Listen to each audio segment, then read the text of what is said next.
to the judiciary. Financial allocation to institutions and state agencies is done by Parliament based on a scrutiny of budget proposals presented by the institutions. In this case, the executive has given itself that role. It is a plain attempt to capture the judiciary through bribery. How else do you say, I'm going to give the judiciary every 3 years, I'm going to increase your budget by 3 billion shillings? How do you know what the judiciary requires this year, next year, 10 years from now?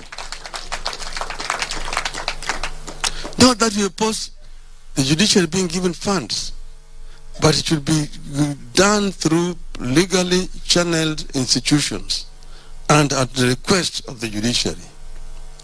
As I stated throughout the campaign, we believe in the rule of law and democracy. We believe in the autonomy and independence of the judiciary and separation of powers between the three arms of government: the judiciary, the executive, and the legislature. The presidential election petition should have been a victory for the rule of law and democracy in Kenya and across Africa. Our expectation has been that every Supreme Court petition and each Supreme Court decision strengthen the rule of law and deepens democracy in our country.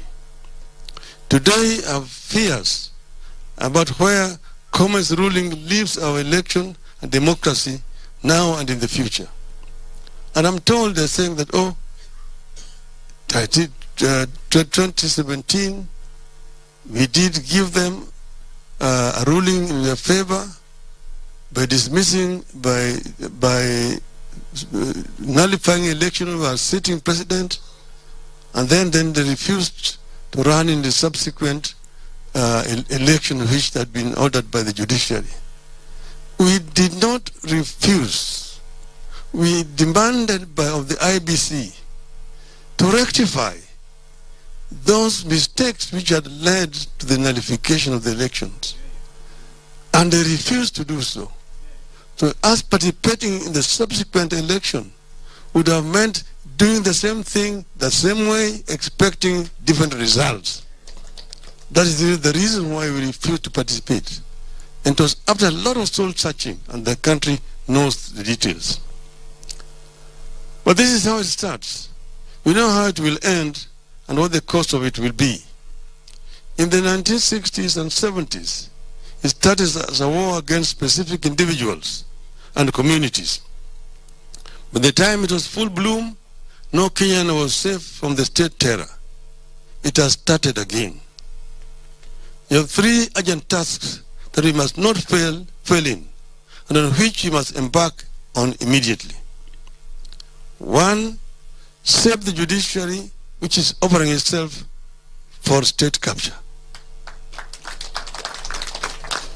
Two, transform and reform the IBC and make it capable of conducting credible elections. Three, to stop the legislature from offering itself for state capture and have it play its oversight role over the government.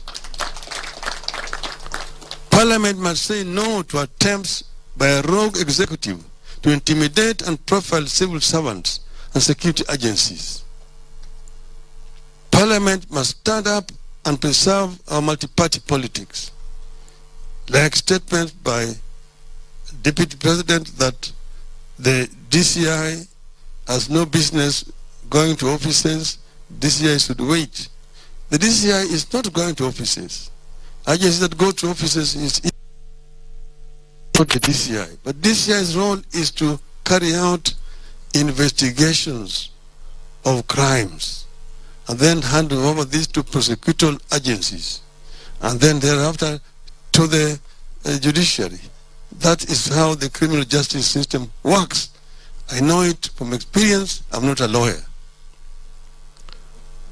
When the law doesn't rule, thuggery does. In a government awash with thugs, you must not sit back and watch as political control is being extorted over the judiciary, the prosecution, the civil service, and the police and election management body. This is how